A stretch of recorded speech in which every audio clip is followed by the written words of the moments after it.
Welcome to part one of Gunfight Blueprints. So this is not really any different at all from the normal gunfight. The only difference is that every loadout that they give you has one of the guns from the bundles that you pay for, and that doesn't mean that you have to pay for the bundles to be able to use them in the games. It's not like a DLC sort of game mode. It's just that they actually let you play with the guns that they make you pay for free. So you can try them out and see if you like them. And I think this is probably one of the smartest things that they have done ever for Modern Warfare 1 or 2 that they've remastered. Money-wise, this was probably one of the smartest things they've ever done, because I'm never going to pay $15. I mean, there's probably a couple that are less, but I'm not going to pay any money for a game that can't even load the menu right, for a gun that I could just make myself, or just look up what it is and then copy it.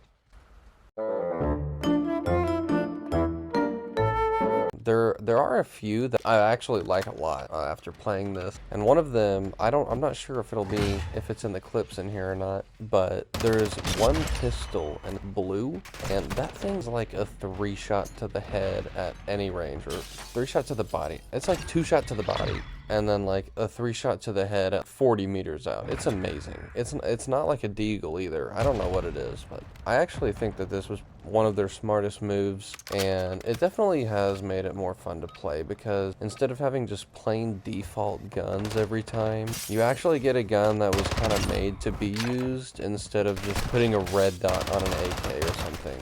I've had a lot of fun playing this. It's still currently Gunfight Blueprints. I can't play the normal one right now. I hope you guys enjoy it, because I did a lot. And if you would like live commentary, so like me actually speaking when I'm playing the game instead of what I have been doing these last few videos, let me know, and I would be happy to try and make that work. So yeah, enjoy. So for this first game, we're playing on Museum, and my teammate's name is Rub My Toes, if you didn't see that already. And no, I do not know who he is. He was doing pretty good. His KD might not agree with that, but it seemed that he was trying to have fun most of the time.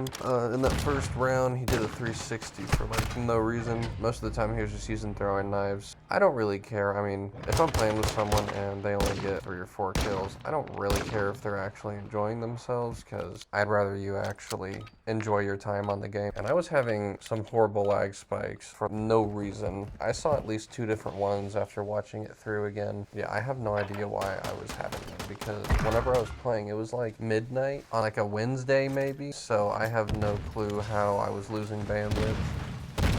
I just got back from Colorado with Ankari and Comrade Dog and Ankari's friend. It was really nice. We stayed in a place called Silverthorn. It was like the Airbnb that we stayed at was like 7,000 or 8,000 feet above sea level, and it was maybe 80 at the highest with a cold breeze. And every morning it would be 45 to 50 with the dew on the grass. It was really pretty. And in the backyard there were 2 different mountains. Since we were so high up, we basically sat below the peak of 2 mountains. It was really pretty. And the first day that we got there, when we were driving to the house, we saw a trail in the neighborhood. So we were like, oh, we should go over there and see what there is. So after we got all of our stuff in the house, we walked over there, and it was only like a quarter of a mile long. But by the time we got to the end, I had taken a break about 5 times. I usually take really shallow breaths.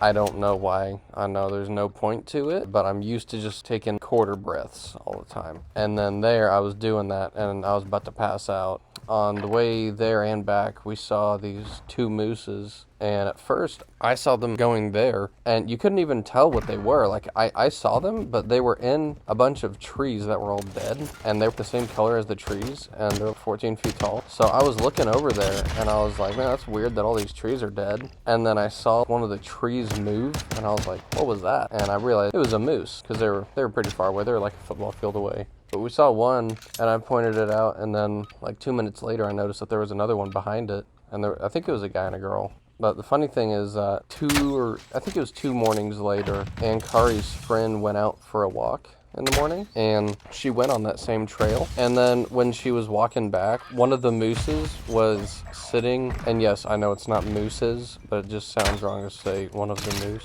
Anyways, one of the mooses was sitting at the entrance to the trail, and she wasn't about to just like walk up to the moose. So she walked like all the way through the woods until she got up to some, apparently there's a hotel or a resort or something that we couldn't even see. She walked like a mile backwards, and Kari had to go get her because we had no idea where she was for like an hour. And on the first day that we were there, first full day, we did this hike, and we had picked it out, and it looked pretty. It didn't look like it was a hard one. I thought it was only just under 2 miles, because it said 4 miles, and for some reason we all thought it meant 4 miles round trip. It was not 4 miles round trip. It was 8 miles round trip. It was by Vale, so we got to see Vale, too. But all 4 of us were going up. Maybe, like, max like a mile in. I was dying and Comrade Dog was dying. And he and I were taking our time. The girls were fine because they both play soccer and they're like a lot lighter than us.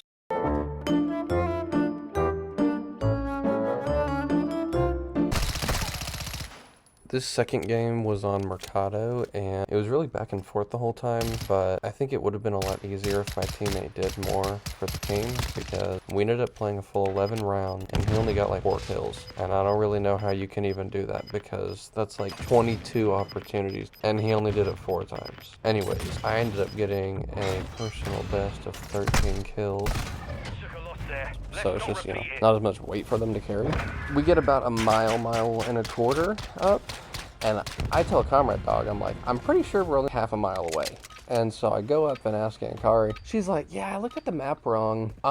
We're only like a third of the way there. And I was like, are you joking? At that point, Comrade Dog had already turned back. And to be honest, if I was there with him when he turned back, I would have as well. Because I wasn't like mad or anything. I was just like, I don't have that in me right now. But I did end up making it all the way. Honestly, I mean, it was really pretty once you got past the first 2.5 miles, because you were kind of this valley between mountains, even though we were going up a lot. But the top of it was at a waterfall. I kind of thought that we'd be able to walk across the waterfall and actually look down it, because the other hikes that I've done with the waterfall, usually you can. That one, we couldn't even see where the water was going down at, but you could see all the way up to the tip of the mountain that it originates from, like where the water comes from the melting snow. A creek, I guess, going like all the way up to the top. So it was pretty to see the upwards view. And I'm pretty sure that that trail continued up. What we went 4 miles, I'm pretty sure it went like another 7 past that. And it goes all the way up to this mountainside lake. You go up to the top of the mountain and then it drops off into the middle in a basin. And it's just a huge top of the mountain lake. I mean, I saw the picture of it. I thought it would be really cool to see, but once again, Comrade Dog had already turned back, and I was like, he's going to be waiting for 5 hours if we go all the way up there. And we'd only have maybe 1.5 bottles left for the 3 of us, so we called it there. There was this one steakhouse. I called in a reservation for 8 p.m. for 4 of us, and we get there at 8:05. We go in, there's no waiter, receptionist, or whatever. You know, when you walk in the door and there's the person there? There was a desk, there's no one there. And I was like, okay, I mean, they don't close for an hour, so I'm not worried about it. So we stand there for about 5 minutes, and there's no one working up here. So I called the number of the place, so they'd have to walk up and answer it, so they would say, hello, what's your name? And they just let it ring. So then we all walk out at maybe 8:22. And as soon as we walk out and start going, some dude comes out and he's like, sir. I'm like, dude, don't even try that. We've been sitting here for over 15 minutes at the front, and you knew we were here. And you purposely ignored us for a quarter of an hour. And now you're trying to act like we're the ones that are making the stupid decision. Come on. That kind of was annoying. It was fun. I had a good time. I ended up finishing my summer class as well the weekend that we were there, because we got to Colorado. Yeah, we got there Thursday afternoon, and then we left Monday afternoon. And Friday, Saturday, Sunday, I was finishing my 15-page report, and I had like all the work done. I just had to put it on paper, you know. And I had already made an outline of like the stuff I have to answer. So it wasn't like I didn't know what I was doing. But you know, there's like 12 parts to it, and I had done like 4 before we went there. So I was trying to just do like 2 or 3 a day. So Sunday night, I sat up till 11:30, and I actually got it done, and I turned it all in, and they were all waiting for me to finish so we could watch Hereditary, because her friend and Comrade Doug hadn't seen it ever before. We ended up watching that after, and we were all tired anyways, so we went to bed, and we just kind of took our time getting home that next Monday. I am working my last day for this week at my internship, and I didn't realize that I only have like 2 more weeks left after this week, and then I'm done. I don't know, kind of crazy because my schedule was to be at the internship for like 2.5 months, and now I've already been there for over 2 months, basically. 2 months right now. I don't know, kind of snuck up on me there. I don't know, I'm not like sad or anything, but I do enjoy it. And I like actually having some money go in my bank account because during school I have to take max hours to finish graduating on time, so I don't really have time to have a job, because I definitely would. If I had 12 hours or something instead of 18, I'd have a job that I'd be making like 400 or 500 a week. I don't know. I kind of do wish I was able to do that because it is nice to have some money going in, but hopefully, I mean, the next time that I would be at my job would be with a legit, real full-time job instead, and that it wouldn't even be comparable to what I'm making right now. So, I don't know, I guess we'll just have to find out.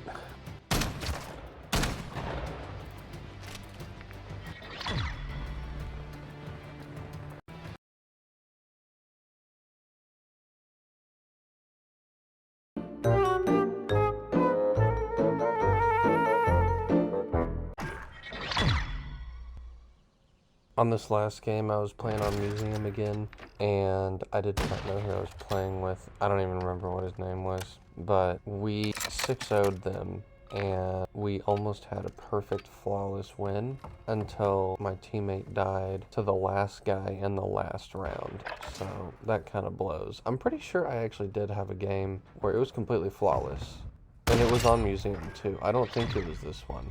I don't know where it is. I probably can find it somewhere. But this is the last game. That's it for commentary for this video, so I hope you enjoyed the little bit longer commentary. I hope you enjoy the rest of the game.